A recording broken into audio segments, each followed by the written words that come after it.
Le Barça, c'est le renouveau, c'est le Camp Nou Spotify. J'ai pas besoin de beaucoup parler, franchement. C'est les leviers financiers à gauche et à droite. Ils passent leur temps à soulever des leviers. Franchement, on dirait un cours de physique, le Barça. Là, le levier, la poulie, je ne sais pas quoi, la résistance, c'est incroyable. Le Barça, ils sont en guerre. Ils sont en guerre contre eux-mêmes, ils sont en guerre contre tout le monde. Bref, ils vont devoir se battre dans ce groupe-là. Salam, salam, outsider, le débrief commence maintenant.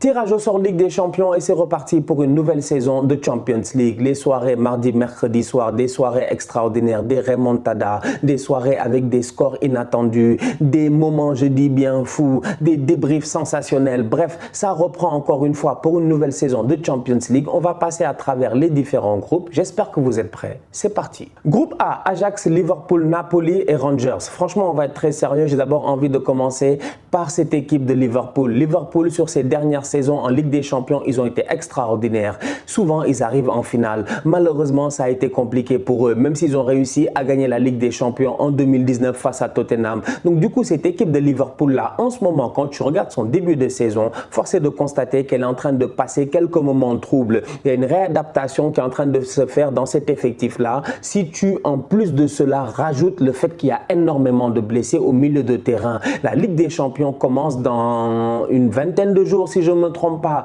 Ça va être la semaine du 6 septembre. Donc, du coup, il va falloir que les Reds de Liverpool, ils arrivent prêts. Pourquoi? Parce que leur groupe est difficile. Le groupe de Liverpool est difficile. Franchement, il est difficile. Le Napoli et Liverpool ont eu l'occasion de jouer il y a quelques années en Ligue des Champions. Cependant, ce Napoli-là, en ce moment, en début de saison, c'est une excellente équipe. C'est la meilleure attaque de Serie A. Ça claque des buts. Ça a perdu Koulibaly. Ça a perdu Lorenzo Insigne, Dries Mertens. Mais même malgré ça, le recrutement qui a été fait a été un recrutement très cohérent et tu as l'impression que la machine en ce début de saison, elle est bien huilée. Donc du coup, Liverpool devra faire attention au Napoli. D'un autre côté, j'ai envie de vous dire que l'Ajax et les Rangers, c'est presque un destin croisé. Eh ben, sachez que l'Ajax, il y a quelques semaines, ils ont joué face au PSV Eindhoven en Super Coupe des Pays-Bas. Ils ont perdu face au PSV Eindhoven. Excellent match de la part des boys de Ruud van Nistelrooy. Cependant, ce même Ajax-là qui a perdu il y a quelques semaines la Super Coupe, je dis bien, face au PSV Eindhoven, c'est ce même Ajax-là qui se retrouve dans le même groupe des Glasgow Rangers qui, eux, ont éliminé le PSV Eindhoven de Ruud van Nistelrooy cette semaine. Donc du coup, ça fait que c'est compliqué. Quand tu vois la tête, je dis bien, de Van der Sar lors du tirage au sort, lui-même dans sa tête, il sait que les Rangers, c'est pas facile. Il sait que c'est un adversaire qui sera très compliqué. Le PSV Eindhoven s'est battu au maximum. Malheureusement, les Rangers, peut-être à cause de l'expérience et tout, ils ont réussi à tirer leur épingle du jeu. C'est une équipe qui est amenée par un capitaine qui est un bandit, James Tavernier. Il y en a beaucoup qui ne le connaissent pas, mais le gars, c'est un des joueurs les plus complets au monde. Il sait tout faire. Il sait tout faire. Frapper les coups francs, les corners, tacler, défendre, gardien de but. Il sait absolument tout faire. C'est un joueur FIFA. Toutes les statistiques au-dessus de 80, c'est le Gullit Gang. L'Ajax, vous les connaissez. Ils sont capables de nous surprendre, même si d'ici la fin du mercato, il se pourrait qu'ils perdent le boy Anthony. Donc du coup, à mon humble avis, ce groupe A là, Liverpool, Napoli, Ajax, Rangers, il est très difficile. Bonne chance.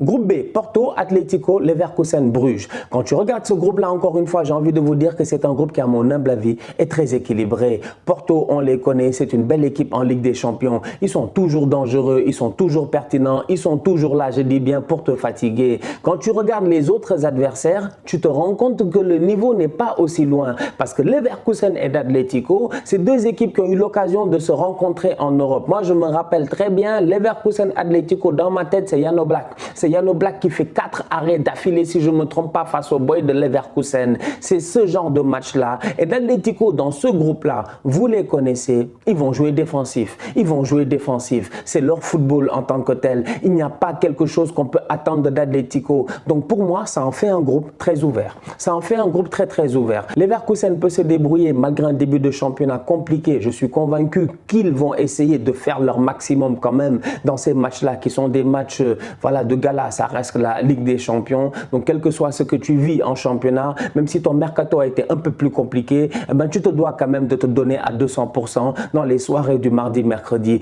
Donc, du coup, ce groupe-là, avec Porto, qui est une équipe avec énormément d'expérience quand même en Ligue des Champions, doublé, je dis bien, du Bayern Leverkusen, qui n'est pas normalement une équipe de tocard, même si ce début de saison est compliqué. Tu rajoutes à cela Bruges, qui sont toujours là. Ils sont toujours là, Bruges. Eux, chaque année, ils sont là ces derniers temps. Franchement, on va être très, très sérieux. Et surtout, ce qui est intéressant au niveau de Bruges, c'est le petit Djoukla. C'est le petit Djoukla qui était où? Qui était au Barça, qu'on a eu l'occasion de voir. Depuis qu'il est arrivé à Bruges, si je ne me trompe pas, il est meilleur buteur de cette équipe-là avec 3 buts depuis le début du championnat. Donc, du coup, c'est une équipe de Bruges aussi qui est très jeune. C'est une équipe qui est très, très jeune. C'est une équipe qui aime miser sur la jeunesse et qui va venir en Europe pour essayer de se qualifier au pire des cas en Europa League. Et quand tu vois le niveau de l'Atlético en ce moment, c'est pour ça que je dis que ce groupe-là aussi, il est difficile. Parce que l'Atlético en ce moment, qu'on le veuille ou non, ouais, en championnat, tu regardes et tout, la dernière fois face à Villarreal, c'est un peu compliqué. Ils risquent peut-être de perdre Antoine Griezmann parce que pour le moment, ils ne le font pas jouer au maximum et tout. Il y a différentes clauses qui rentrent en jeu. Tu regardes cette équipe-là et tu te dis, elle ne s'est pas forcément beaucoup améliorée en termes d'effectifs. Witsel est arrivé, mais mis à part ça, ok, c'est encore les mêmes joueurs, j'ai envie de dire, je ne sais pas, j'ai l'impression, est-ce que les gars ne sont pas fatigués sous le football de Cholo Simeone, les Thomas Lemar, etc. Bref, l'Atlético, je mets un petit bémol sur eux, même si ça reste une très très belle équipe européenne. Donc du coup, dans ce groupe-là, à mon humble avis, tout est jouable. Tout est encore possible. C'est un groupe très très ouvert entre Porto, Leverkusen, l'Atlético Madrid et attention au petit poussé, Bruges. Groupe C, groupe de la mort, Bayern, Barça, Inter, Victoria Plzen. Victoria Plzen, bonne chance. Voilà, c'est dommage, c'est la vie, c'est comme ça.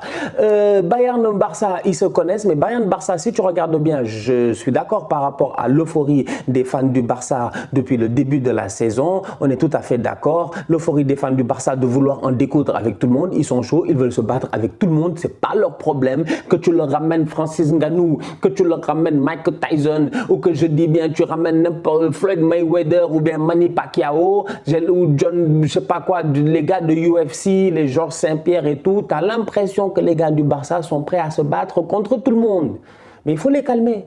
Mais calmez-vous, franchement, calmez-vous. Calmez-vous. On s'est dit que le Bayern, c'est des enfants. Quand même, franchement. Si tu regardes bien, statistiquement parlant, le Barça n'a pas battu le Bayern depuis 2015. Depuis 2015, ils ne les ont pas battus. La dernière fois qu'ils les ont battus, c'était Luis Enrique qui coachait le Barça. C'était Pep Guardiola qui coachait. C'était Luis Enrique qui coachait le Barça. C'est Guardiola qui coachait le Bayern. Ça veut tout dire, franchement. Le Bayern, chaque fois qu'il tombe face au Barça, il les tape. Il n'y a pas de discussion. Le Barça, la dernière fois qu'ils ont battu le Bayern, c'est en 2011 en phase de poule, si je ne me trompe pas. Non, en 2015 en phase de poule. C'est la dernière fois qu'ils les ont battus. La dernière victoire du Barça face au Bayern monte à 2015. Sinon, il y a une victoire en 2011 en Audi Cup. Ça n'intéresse personne. Donc aujourd'hui, sincèrement, soyons très très sérieux. Malgré toute la force de frappe du Barça, malgré l'arrivée de Lewandowski et tout, je m'inquiète par rapport à ces défenses-là. Franchement, quand tu vas tomber face au Bayern, les Kingsley Coman, les Gnabry, les Nanana, etc., les Sadio Mané, ça va trop vite, ça va trop vite. Donc ce Barça-là doit se battre. Et c'est bien même finalement que le Barça en arrive là et que dès la phase de poule, ils doivent se battre contre des grandes équipes parce que ça va leur permettre de prendre le rythme très très vite. Ils n'ont pas le temps de s'acclimater. Il va devoir performer dès le début. J'ai confiance aux Catalans, je pense que c'est possible, je pense qu'ils ont cet orgueil-là de vouloir bien faire cette saison, donc tout est possible. Cependant, attention, ne sous-estimez pas le Bayern, s'il vous plaît, ils vont vous taper, ils vont vous taper, ils vont vous taper. Et je vous jure que si Sadio Mané est sur le terrain, Sadio Mané face à Robert Lewandowski, si Sadio Mané est sur le terrain, Sadio Mané ne perd pas. Je vous ai déjà averti, donc faites attention à cette équipe-là. Ils sont très très forts cette saison. J'ai eu l'occasion d'en parler maintes fois tactiquement avec Willow et tout. Je vous invite à aller voir les vidéos qu'on a fait. L'Inter, il faut qu'il se gère. C'est maintenant ou jamais. Franchement, j'en ai marre. On en a marre. L'année passée, ils sont sortis de la phase de poule. C'était les seuls Italiens. Hop, ils ont été éliminés très très tôt. Il va falloir que l'Inter passe ce palier-là, à mon humble avis, je pense que c'est un effectif qui normalement doit arriver à une certaine maturité à un moment donné. Cet Inter-là est capable aussi de s'en sortir dans ce groupe-là. Ils ont récupéré Lukaku et l'entente Lukaku-Lautaro depuis le début de la saison, ça va très très bien. Donc du coup, le Barça, si tu regardes dans ce groupe-là, ils ont peut-être la défense la plus faible et ils jouent que face à des grosses attaques. Il faut juste garder les pieds sur terre. Je ne dis pas que le Barça ne se qualifiera pas. Je ne dis pas que le Bayern va se qualifier facilement ou l'Inter, etc. Je dis juste que c'est le groupe le plus difficile. Et chacune des trois équipes arrive, je dis bien, à un point donné. Nagelsmann, l'année passée, il a fait le malin ici, Villarreal l'a éliminé. Même s'il n'est pas humble, je pense qu'il a appris, je dis bien, qu'en Ligue des Champions, c'est important d'être humble. Il n'est pas fou, il prendra chacun de ces matchs-là sérieusement. L'Inter, franchement, à un moment donné, il va falloir que les Lautaro et tous ces boys-là, ils se gèrent. Ça fait plusieurs années, ils sont en Ligue des Champions, ils sont sortis en phase de poule ici avec les Conte et tout. L'année passée, ils ont échappé, il est temps de passer un palier. Le Barça... c'est le renouveau, c'est le Camp Nou Spotify. J'ai pas besoin de beaucoup parler, franchement. C'est les leviers financiers à gauche et à droite. Ils passent leur temps à soulever des leviers. Franchement, on dirait un cours de physique, le Barça. Là, le levier, la poulie, je ne sais pas quoi, la résistance, c'est incroyable. Le Barça, ils sont en guerre. Ils sont en guerre contre eux-mêmes, ils sont en guerre contre tout le monde. Bref, ils vont devoir se battre dans ce groupe-là parce que tous les yeux seront sur eux. Et je pense qu'ils auront à cœur aussi de prendre une revanche face au Bayern, vu que ces derniers temps, franchement, le Bayern ne les a pas respectés. On va voir ce que ça va donner. Mais ce groupe-là, à mon humble avis, reste le groupe le plus difficile. Groupe D, Francfort, Tottenham, Sporting, Marseille. C'est le groupe de Cristiano Ronaldo. Cristiano Ronaldo, il signe à Marseille. Il finit meilleur buteur de la Ligue. Pas de la Ligue, de ce groupe. Il signe au Sporting. Il finit meilleur buteur de ce groupe. Franchement, Cristiano, on va voir ce qui va se passer d'ici la fin du mercato. Va-t-il jouer la Ligue des Champions ou pas? À suivre. Cependant, dans ce groupe-là, franchement, je suis désolé. C'est un groupe qui, quand je regarde bien, je me dis, Francfort, ils ont gagné l'Europa League. Ok, bravo à eux, c'est bien. L'année passée, ils ont été bluffants. Ils sont venus, ils ont fait un débarquement là-bas au niveau du Barça. Ils ont traumatisé les Catalans. Donc du coup, je me dis, cette équipe de Francfort-là, va falloir quand même compter sur elle. Cependant, elle a perdu des joueurs cadres au niveau du mercato. Si tu regardes les autres adversaires, Tottenham, c'est une belle équipe avec Antonio Conte. Normalement, dans ce groupe-là, il pourrait sortir. Le Sporting, ça reste quand même une belle équipe au Portugal. Marseille a son épingle du jeu à tirer dans le jeu. Je ne sais même plus, je me suis perdu. Marseille doit s'en sortir. Marseille n'a pas le droit. Marseille doit minimum finir troisième ou aller chercher cette deuxième place-là. Peut-être que finir premier, ça sera compliqué parce que Tottenham et Antonio Conte, je sens qu'ils vont tout donner dans cette Ligue des Champions cette année. Cependant, avec beaucoup de respect que j'ai pour Francfort, vainqueur de l'Europa League ou le Sporting, je pense que l'OM peut s'en sortir. Le mercato de l'OM, cette année, il a été quand même assez cohérent. Klaus, c'est une belle recrue. Mbemba, il est pertinent. Bailly, il va amener une certaine expérience. Franchement, il y a pas mal de joueurs qui, à mon humble avis, auront à cœur de performer en Champions League. Donc du coup, c'est un groupe qui reste ouvert. Bonne chance aux Olympiens. Il va falloir tout donner. Et par pitié, s'il vous plaît, pas de 0 points. Franchement, là, tu dois au moins avoir 2 victoires dans ce groupe-là. Au moins viser de 6 points minimum, quoi. Tu vois, même si tu sors avec les honneurs. J'ai hâte de voir ce que ça va donner. Groupe E, Milan, Chelsea, Salzbourg, Zagreb. Alors là, c'est Milan, franchement, on va être très sérieux. Ils doivent s'en sortir de ce groupe-là. Chelsea doit s'en sortir de ce groupe-là. Franchement, c'est les deux équipes qui font partie des grands championnats dans ce groupe-là. Malgré tout le respect que j'ai pour les deux autres, j'ai déjà oublié le nom, c'est qui? C'est Salzbourg et Zagreb. Malgré tout le respect que j'ai pour Salzbourg et Zagreb, Salzbourg, encore une fois, comme à chaque année, on aura l'occasion de voir 2-3 pépites nous bluffer là-bas et après, tout le monde va se battre pour ces 2-3 pépites-là. Il n'y a pas de problème. Salzbourg, c'est un centre d'exposition. Donc, du coup, c'est toujours intéressant de les voir jouer. Dynamo Zagreb, c'est bien, c'est une belle équipe. Ça peut être intéressant. En Europa League, ces dernières années, ils ont été quand même plutôt pertinents. Donc, du coup, ils peuvent toujours essayer de créer la surprise. Surtout qu'il ne faut pas oublier qu'en Ligue des Champions, il y a toujours des shérifs Tiraspol. Des gars auxquels, au tirage au sort, tu ne les calcules pas. Mais après les tirages au sort, quand la phase de poule arrive, ils réussissent à aller chercher leurs 3 points quelque part. Donc là, c'est Milan qui, l'année passée, a manqué d'expérience. Il leur a manqué un petit truc.